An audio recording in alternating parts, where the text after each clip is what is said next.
have 5 seconds to solve this maze. Start here. Ready, set, go! Stop. Time's up. What'd you do? What happened? Now, if you're like most people, one of two things happened. You either hop into this maze and you started going around and you said, what's the quickest way that I can get through this maze?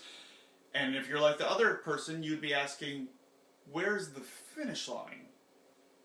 You take a look, well, I know clearly where I need to start, but where does it end? There is no exit. There's no way out.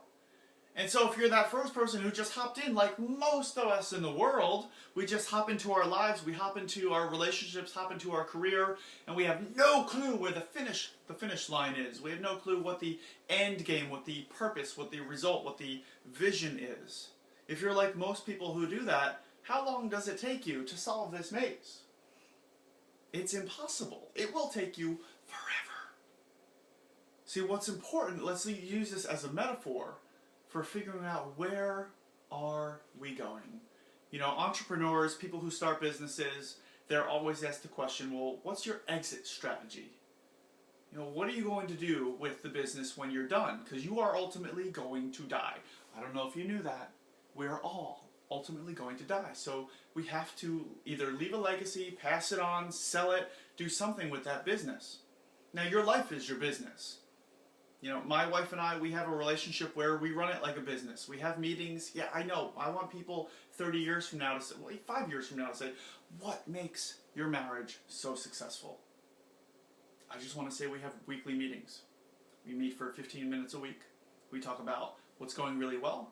We talk about finances, well, because that's one of the two things that gets most people in trouble in divorce, right? Finances and communication. So we communicate and we talk about finances. And that's what's important to us. So we make sure that we have those meetings. We want to know, where's this relationship going? Every couple of years it will change. Every time we have a child it will change. Every time we move into a different house it will change. If we find new friends, new neighbors, new hobbies, things will change. But along the way we've got to know, well, where is it all going? What's the end game? What's the purpose? What's our exit strategy? Hopefully we don't kill each other. We love each other. But where is it all going?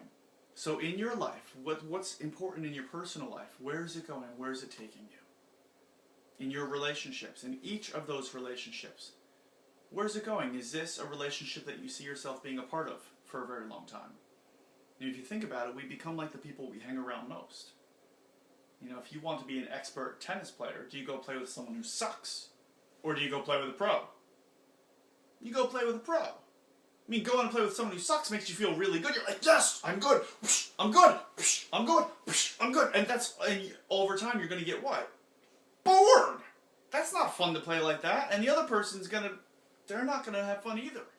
So you want to have a relationship with an expert who they're going to hit the ball to you, they're going to test you, they're going to try you, they're going to make sure you know what you're doing, but they're going to give you a chance so that you can step up to their game. You become like the people you hang around most. Where are these people going? Where are their lives headed? And in your career, where is that career taking you?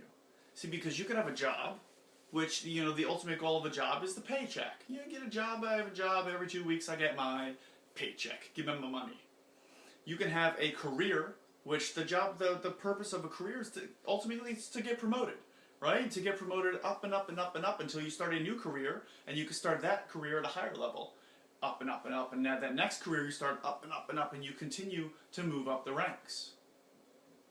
And until you can't take that next person's job, that's when they say, okay, you either stay here or you're fired. So you have a job, you have a career, and then there's this last thing called a calling, where you don't work for a paycheck. You don't work for a promotion. You work for a passion. You work because there's nothing you'd rather be doing. You work because you forget that you got paid to do that thing. And that is an end game. You work for the love of it. You know, if you think of somebody like Oprah. You know, Oprah, so many years ago, if you know anything of her story, she was sexually abused, raped, molested by her own family. Her own family. And it's disgusting, it's a shame. And she can take that hatred, that disgust for that, and say, well, now I'm going to live a shitty life. And that's it. And a lot of people do that. They say, well, I have a crummy childhood, I'm going to have a crummy life. And you probably know somebody like that, maybe somebody even sitting in your seat. But the truth is, she didn't do that. She took that hatred and used it as passion. She used it as a fuel. And now she has her own network. One of the most popular, the richest women in the world, because she took something that she didn't like. She found a new end game, a new exit strategy. She found a new reason, a new purpose for it. Instead of just going through it day in, day out, just like most of us do. So how are you living and working in a way that's congruent with achieving your goals is one question. But the second one is, where's it all going? Where does your maze end up?